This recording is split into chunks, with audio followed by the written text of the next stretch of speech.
मुझे अम्मा नहीं अच्छी लगती।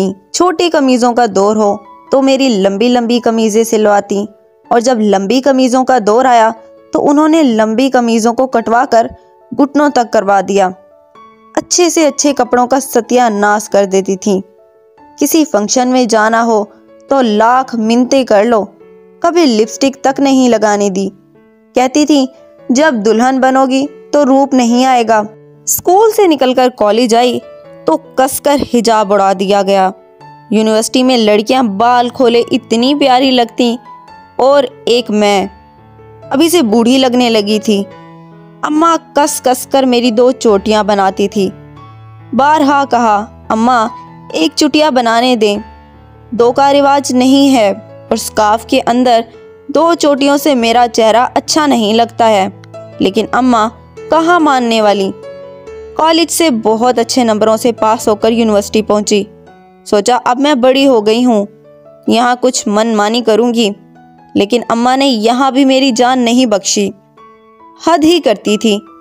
रात को मेरे सर में तेल लगाकर उसकी पूरी बोतल उंडेल देती।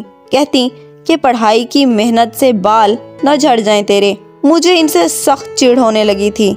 मुझे अम्मा बिल्कुल अच्छी नहीं लगती थी। यूनिवर्सिटी में इतने अच्छे अच्छे लड़के नजर आते थे। बहुत से लड़के और लड़कियों की जोड़ियां भी बनी होती थी, मगर मेरी तरफ मजाल है कि कोई मुतवज्जा हो जाए, क्योंकि मेरे सर से कड़वे तेल की भिनक जो आती थी। न जाने इस एक लड़के में ऐसी क्या बात थी कि इसके इर्द गिर्द लड़कियों का हजूम खत्म ही नहीं होता था। मेरी भी ये ख्वाहिश होने लगी कि मैं इसकी दोस्त बन जाऊं, मगर वो तो मेरी तरफ देखता भी नहीं था। उस वक्त मेरी एक सहेली ने ये कहा कि देखो, याद रखना, तुम जैसी हो उसी तरह के लोग तुम्हें मिलेंगे। मैंने इस हकीकत को तस्लीम कर लिया और पूरी तरह पढ़ाई में मसरूफ हो गई। वक्त गुजरता गया और पढ़ाई मुकम्मल हुई। रिजल्ट आ गया। यूनिवर्सिटी में मेरे अलावा एक और लड़के ने टॉप किया, जिसे आज से पहले मैंने कभी भी नहीं देखा था। मेरी सहेली का कहना सच साबित हुआ और मेरी शादी मेरे जैसे इसी टॉप करने वाले लड़के से हो गई, जिसको यूनिवर्सिटी में कोई भी नहीं जानता था। अब हम दोनों की एक प्यारी सी बेटी है।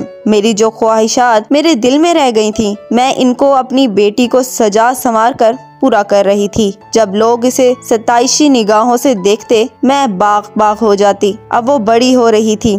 इसकी चाल ढाल में मुझे अदाएं नजर आने लगी। वो जहाँ से गुजरती लोग उसे मुड़ मुड़ कर देखते, पर मुझे अब ये सब अच्छा नहीं लगता था, बल्कि सच पूछें तो बहुत बुरा लगता था। मैं नहीं चाहती थी कि इसे कोई भी ऐसी निगाहों से देखे। आज मुझे शिद्दत से अम्मा याद आ रही हैं, और मुझे अम्मा की वो पाबंदियां भी याद आ रही हैं, जिनकी वजह से वो मुझे बुरी लगा करती थी। आज मुझे इनके अपने ऊपर लगाई हुई पाबंदियों पर बहुत फख्र महसूस हो रहा है। अब अम्मा मुझे अच्छी लग रही हैं। मैंने अपनी बेटी को अभी अपने पास बुलाया है। इसे जिंदगी का यही राज समझाने के लिए बाज मामलात में माओ की तरफ से पाबंदियां बच्चों के वकार और इज्जत में इजाफा करती हैं और इन्हें सुरखरू भी करती हैं।